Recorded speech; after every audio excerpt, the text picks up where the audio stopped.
प्रभु यीशु मसीह के मधुर और मीठे नाम से आप सभी को जय मसीह की। आज परमेश्वर के वचन में आप सभी का स्वागत है। परमेश्वर पिता आज अपने वचनों के द्वारा आप सभी को बहुत आयत से आशीष को दे। पिता परमेश्वर आज अपने वचनों के द्वारा आपसे बोले और बातचीत करें। आज हम समर्पण के विषय परमेश्वर के वचन से सीखेंगे। मेरे प्रियो, क्या समर्पण इतना जरूरी है? मैं आपसे कहूँ, हाँ, निश्चय करके ये हमारे लिए बहुत आवश्यक है।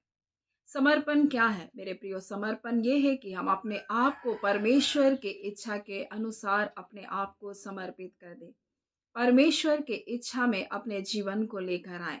मेरे प्रियो, इसलिए जब आप यहोशू और उसके जब आप देखेंगे 24 अध्याय, तब यहाँ पर यहोशू इस प्रकार से 15 में कहता है, यदि यहोवा की सेवा करनी तुम्हें बुरी लगे तो तुम आज चुन लो कि तुम किसकी सेवा करोगे, चाहे उन देवताओं की जिनकी सेवा तुम्हारे पुरखा महानद के उस पार करते थे, चाहे एमोरियों के देवता की सेवा करो जिनके देश में तुम रहते थे, परंतु मैं तो अपने घराने समेत यहोवा ही की सेवा नित करूंगा। और यहोशू इस प्रकार से एक चुनाव को करता है और अपना समर्पण अपने परिवार का समर्पण को देता है। हम देखते हैं वो किन से बातचीत कर रहा है, वो इन इजरायलियों से बातचीत कर रहा है।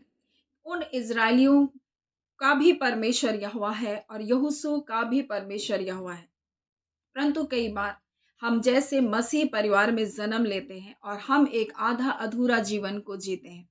कभी हम संसारिक जीवन को, हम संसार में हैं, संसारिक जीवन में हम जी रहे हैं, वो बातें नहीं है, परंतु हम संसार के कार्य, संसारिक लोगों के जैसा कार्य को हम भी करने लगते हैं। मेरे प्रियो, ये लोग क्या कर रहे थे? इजरायली लोग जो मिस्र के गुलाम में थे, मिस्र की आदतों को उनके जीवन में लेकर आए, मिस्र के देवी देवताओं को पूजने लग गए थे। और इसलिए यहोशू इस बात को कहता, उसी प्रकार से मेरे प्रियो, हम इस संसार में हैं और संसार की कई रीति विधियां, कई बातें हमारे जीवन में भी प्रवेश करती है। हम भी उन संसारिक लोगों के जैसा हम भी व्यवहार करने लगते हैं। हम भी उन्हीं के तरह रीति विधियों में और उन्हीं के जैसा हम आचरण को सीख जाते हैं। मेरे प्रियो, हम आधा अधूरा मसीही जीवन को जीते हैं। इसलिए परमेश्वर का वचन इस प्रकार से कहता है, मसीह का बलियाल के साथ क्या संबंध? मेरे प्रिय, अविश्वासी का विश्वासी के साथ क्या नाता? मेरे प्रिय, हम परमेश्वर के लोग हैं, हम परमेश्वर के संतान हैं, तो हम अलग किए हुए लोग हैं। हम परमेश्वर ने हमें संसार में से क्या क्या चुन करके अपने लिए अलग किया। सो हम इस संसारिक जीवन को हम अपने जीवन में जब राज्य करने देते हैं, संसार की चीजों को, संसार की रीति विधियों को, संसार के आचरण को जब हम अपने दिनचर्या का एक भाग बना लेते हैं, कहीं ना कहीं हम परमेश्वर के उस राज्य से बाहर हम एक राज्य में हम जीवन को जीते, यानी एक ऐसा जीवन जो आधा अधूरा जीवन है, एक ऐसा जीवन जो 50-50 का जीवन है। इसलिए प्रकाशित वाक्य में इस प्रकार से लिखा है, ना तू ठंडा है ना तू गर्म है, इसलिए कि तू कुनकुना है, मैं तुझे उगलने पर हूं। मेरे प्रिय, आज उसी प्रकार से लोग आज आधा अधूरा जीवन को जी रहे।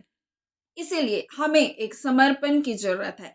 और यहोशू ना सिर्फ अपने परंतु अपने परिवार के लिए भी समर्पण को दे रहा है और कहता है, परंतु मैं तो अपने घराने समेत यहोवा ही की सेवा नित करूंगा, बोल रहा है। और इसलिए उनसे कह रहा है, उन इजरायलियों से कह रहा है, यदि यहोवा की सेवा करनी तुमको बुरी लगती है, यहोवा के संगति में रहना तुमको बुरा लगता है, तुम्हें प्रार्थना करना बुरा लगता है, तुम्हें मसीहों की संगति में बैठना बुरा लगता है, तो आज चुन लो। तुम्हें आज चुनाव करने की जरूरत है, या तो तुम प्रभु के हो या फिर तुम संसार के हो। मेरे प्रिय, उसी प्रकार से ये इजरायली ऐसा जीवन को जी रहे थे। आज हमें भी इस वचन के द्वारा परमेश्वर हमको बताना चाहता है, हमें भी एक चुनाव करने की जरूरत है और यही समर्पण है। और इसलिए यीशु मसीह ने जब प्रभु की प्रार्थना को सिखाया, तो इस प्रकार से जब मत्ती उसके 6वां अध्याय और उसके 10 को जब पढ़ते हैं, तो इस प्रकार से लिखा है, तेरा राज्य आए, तेरी इच्छा जैसे स्वर्ग में पूरी होती है वैसे इस पृथ्वी पर भी हो। मेरे प्रिय, यीशु ने अपने आप को सेवा के लिए जब समर्पित किया, उसने क्या किया? बपतिस्मा को लिया। उसने उस कार्य के द्वारा इस बात को बताया कि मैं परमेश्वर, आज से मैं आपका हूं, मैं आपकी सेवा के लिए अपने आप को देता हूं। मेरे प्रियो, हमें भी अपने जीवन में एक समय ऐसा आएगा जब हमें चुनाव करने की जरूरत है, या तो हम संसार के लिए हैं या फिर हम परमेश्वर के लिए हैं। मेरे प्रियो, और इसलिए पौलुस प्रेरित के समय भी एक ऐसा समय उसके जीवन में आया जब यीशु मसीह ने उसको दर्शन दिया। और जब उसको दर्शन मिला तो आंखों से वो देखने नहीं लगा, क्योंकि परमेश्वर की ज्योति उस पर चमकी और उसके शब्द को सुना, हे साउल तू मुझे क्यों सताता है। मेरे प्रियो, जब ये दर्शन उसे मिला, उसे देखने के लिए उसकी शक्ति चली गई। और तब वो क्या किया, वो 3 दिन तक ना कुछ खाया ना कुछ पिया, यानी कि वो उपवास में चला गया। उसने अपने जीवन को परमेश्वर के हाथों में क्या किया, सौंप दिया। मेरे प्रिय, उस समय ये वो समय था जब उसके समर्पण का समय था। उसी प्रकार से मेरे प्रिय, हम मसीह घराने में जन्म लिए हैं। हो सकता है हम बचपन से मसीह हो, लेकिन हमें भी एक समय आएगा जब हमको समर्पण करने की जरूरत है, हमें चुनाव करने की जरूरत है। यहोशू इसी बात को बोल रहा, आज तुम चुनो कि तुम किसकी सेवा करोगे। यीशु मसीह ने भी बपतिस्मा को लेकर उस सेवा के लिए जब चुनाव को किया, तब परमेश्वर ने उससे क्या कहा। परमेश्वर इस प्रकार से उसकी तारीफ को करता है और कहता है, परमेश्वर इस प्रकार से लिखा है, और तब सब लोगों ने बपतिस्मा लिया, और यीशु भी बपतिस्मा लेकर जब प्रार्थना कर रहा है तो आकाश खुल गया। उसने अपने आप को परमेश्वर के हाथों में जब समर्पण किया, उसके लिए आकाश खुल गया। मेरे प्रियो, कई बार हमारे जीवन में आशीषें क्यों रुकी है, क्योंकि हम आधा अधूरा जीवन को जीते हैं, क्योंकि हम 50-50 का जीवन को जीते हैं और कहते हैं, परमेश्वर ये बातें मेरे जीवन में क्यों नहीं हो रही, मेरे जीवन में मुझको इस द्वंद से होकर क्यों गुजरना पड़ रहा है। मेरे प्रियो, कई बार हम संसार का भी चुनाव करते हैं, हम परमेश्वर का भी चुनाव करते हैं, और इसलिए मेरे प्रियो, शत्रु हमारे लिए आकाश को बंद करके रखता है। लेकिन जैसे हम अपना समर्पण को देते हैं और हम परमेश्वर के राज्य का जब हम चुनाव करते हैं, जब हम चुनाव करते हैं परमेश्वर की इच्छा के अनुसार अपने जीवन को जीने के लिए, प्रभु आज से मैं आपकी इच्छा के अनुसार अपने जीवन को जीऊंगे। मेरे प्रिय, ये वो पल है जब आपके लिए आकाश खुलता है। मेरे प्रिय, आपके लिए मददगार आता है, आपके लिए सहायता उतरती है मेरे प्रियो। और यीशु मसीह ने जब अपने जीवन काल में परमेश्वर की सेवा के लिए अपने आप को समर्पित किया, और तब वहां लिखा, आकाश उसके लिए खुल गया और पवित्र आत्मा शारीरिक रूप से कबूतर के समान उसके ऊपर उतरा। उसी प्रकार से मेरे प्रियो, हमारा समर्पण करना, परमेश्वर की इच्छा के आगे अपने आप को समर्पित करना, हमारे लिए बंद आकाश को खोलेगा, हमारे लिए परमेश्वर की योजना को खोलेगा, हमारे लिए मददगार हमारी मदद के लिए उतरेगा मेरे प्रियो। और परमेश्वर ऐसे स्वर्गीय मददगार को आपके जीवन में भेजना चाहता है, लेकिन क्या हम समर्पण को देने के लिए तैयार हैं? क्या हम परमेश्वर की इच्छा के आगे अपने आप को समर्पित करना चाहते हैं? मेरे प्रियो, कई बार हम आधा अधूरा जीवन को जीते हैं। हम सोचते हैं हम ये भी करें, हम वो भी करें, हम संसार का भी आनंद लें, हम संसार के भोग विलास का जीवन को भी जिए, हम पाप के अच्छा के अनुसार चलें, हम अपने आंखों की इच्छा के अनुसार चलें, हम सब कुछ अपनी इच्छा के अनुसार चलना चाहते हैं, और फिर हम कहते हैं, परमेश्वर तेरी इच्छा मेरे जीवन में पूरी हो। मेरे प्रियो, ऐसा नहीं हो सकता है। हमें अपने आप को समर्पित करना अवश्य है कि परमेश्वर, मुझे आप मेरे जीवन में आपकी इच्छा पूरी हो। और इसलिए अय्यूब कहता है, मैंने अपनी आंख से वाचा बांधा है कि मैं परमेश्वर किसी कुंवारी की ओर अपनी दृष्टि को ना लगाऊं। मेरे प्रियो, कई बार हम अपनी इच्छा के अनुसार सब कुछ करते हैं, हम अपनी इच्छा के अनुसार अपनी जुबान को चलाते रहते हैं। और दाऊद कहता है, प्रभु मैंने अपने जीभ को प्रभु तेरे हाथों में सौंपा, ताकि मेरे मुंह से ऐसी कोई बात ना निकले। मेरे प्रियो, उसने अपने मुंह के साथ वाचा बांधी। हमें आज वाचा को बांधना है, प्रभु मेरी आंखों से आपकी इच्छा पूरी हो, मेरे मुंह से आपकी इच्छा पूरी हो, मेरे सुनने के द्वारा आपकी इच्छा पूरी हो। मेरे प्रियो, क्या हम परमेश्वर की इच्छा के आगे अपने आप को समर्पित किए? अगर हम ये किए हैं मेरे प्रियो, तो परमेश्वर भी हमारे लिए स्वर्ग को खोलेगा, हमारे लिए वो स्वर्गीय मददगार को हमारे लिए भेजेगा, और इस बात से परमेश्वर को भी प्रसन्नता होती है। और जैसे यीशु मसीह ने अपने आप को बपतिस्मा के द्वारा परमेश्वर की इच्छा के आगे समर्पित किया, इस प्रकार से वहां पर लिखा है कि वहां आकाशवाणी हुई, और तू मेरा प्रिय पुत्र है और मैं तुझसे प्रसन्न हूं, परमेश्वर कहता है। और हमारी समर्पण मेरे प्रियो परमेश्वर को प्रसन्नता को देता है। हमारा समर्पण करना, परमेश्वर की इच्छा के आगे अपने आप को सरेंडर करना, मेरे प्रियो परमेश्वर को प्रसन्न करता है। उसी प्रकार से आज परमेश्वर अपने लोगों के जीवन से बोलना चाहता है। क्या हम आज समर्पण का जीवन को जी रहे हैं? क्या हमने आज तक अपना समर्पण को दिया है कि नहीं दिया? अपने जीवन को देखिए, क्या आपने कभी कहा, परमेश्वर, यहोशू की तरह, प्रभु आज से मैं और मेरा घराना आपकी सेवा नित करेंगे। मेरे प्रिय, आज हमारे पास एक चुनाव है कि परमेश्वर के आगे हम अपने आप को समर्पित करें या हम संसार का जीवन को चुने। मेरे प्रियो, हम 50-50 का जीवन नहीं जी सकते, हम कुनकुना जीवन को नहीं जी सकते, हम आधा अधूरा जीवन को नहीं जी सकते। हम नहीं कह सकते कि प्रभु से भी हमारी संगति और शैतान से भी हमारी संगति नहीं। मेरे प्रियो, संसार से भी हमारी संगति और प्रभु से भी हमारी संगति नहीं। मेरे प्रियो, परमेश्वर ने हमें संसार में से चुन करके अलग किया है। सो अपने जीवन को परमेश्वर के आगे समर्पित करें और कहें, परमेश्वर, आपकी इच्छा जैसे स्वर्ग में पूरी होती है, वैसे पिता आपकी इच्छा मेरे जीवन में पूरी हो।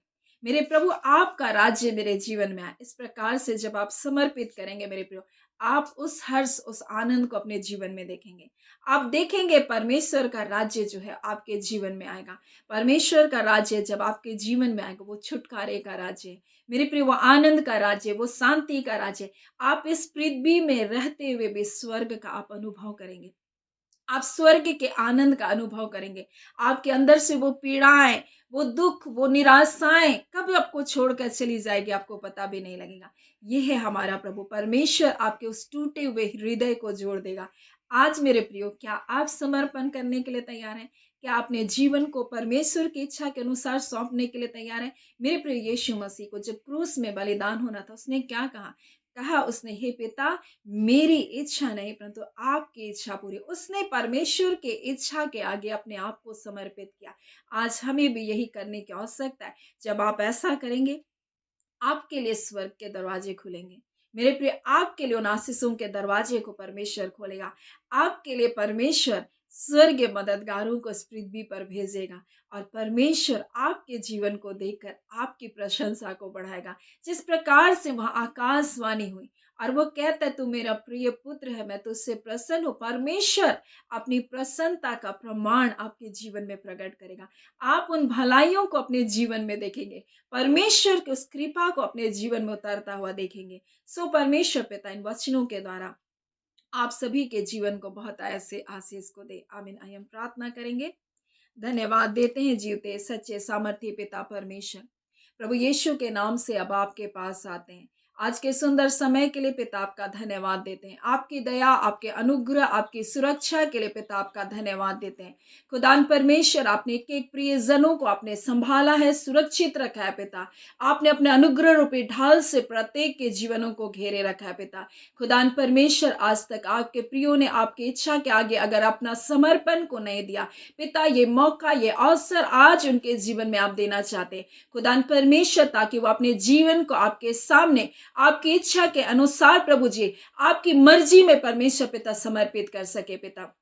वो समर्पण को देने वाले हो सके खुदान परमेश्वर पिता। में एक एक प्रियजनों को ब्लेस करते पिता। आपका अनुग्रह, आपकी दया, आपकी कुशलता, आपकी भलाई, आपकी सुरक्षा आपके बच्चों के जीवन का भाग है पिता। कोई हानि नहीं, कोई संकट नहीं परमेश्वर पिता, क्योंकि आपने अपने वचन में कहा प्रभु, तेरे डेरे के निकट कोई दुख ना आएगा पिता। खुदान परमेश्वर, आप अपने बच्चों को सामर्थी बनाने वाले परमेश्वर, आपके बच्चों के निर्बलताओं में आप बल को देने वाले परमेश्वर, आपके एक एक प्रियजनों को हम ब्लेस करते हैं। आपके सामर्थी हाथों में एक एक जन को सौंपते पिता परमेश्वर।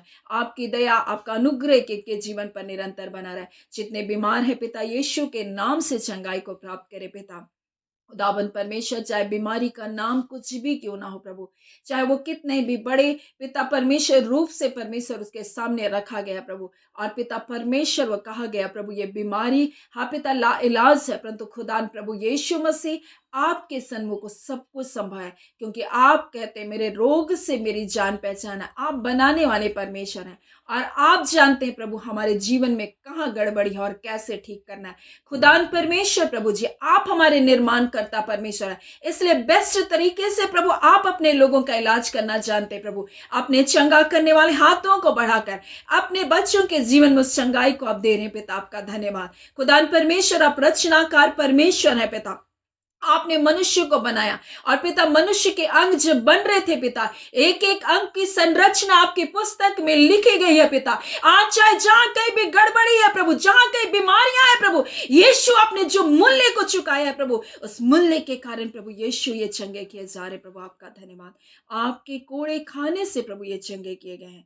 आपका धन्यवाद पिता। हर दुर्बलता, कमजोरी परमेश्वर, निराशा, हताशा के सारे बंधन जाते रहे खुदान परमेश्वर। एक बेस्ट परमेश्वर प्रभु जी, न्यूज परमेश्वर के परिवारों में आप देने जा रहे पिता। आपका धन्यवाद खुदान परमेश्वर, क्योंकि प्रभु आपका वचन कहता है जब आशा पूरी होने में विलंब होता है तो मन शिथिल होता है प्रभु, परंतु प्रभु एक उत्तम पिता परमेश्वर प्रभु जी, खबर से परमेश्वर अपने लोगों के जीवन को आज प्रफुल्लित करने जा रहे हैं पिता परमेश्वर। आपका धन्यवाद खुदान परमेश्वर। आपका धन्यवाद। धन्यवाद आपने जय छुटकारे को दिया, अपने लोगों के जीवन को आशीष को दिया। आपका धन्यवाद।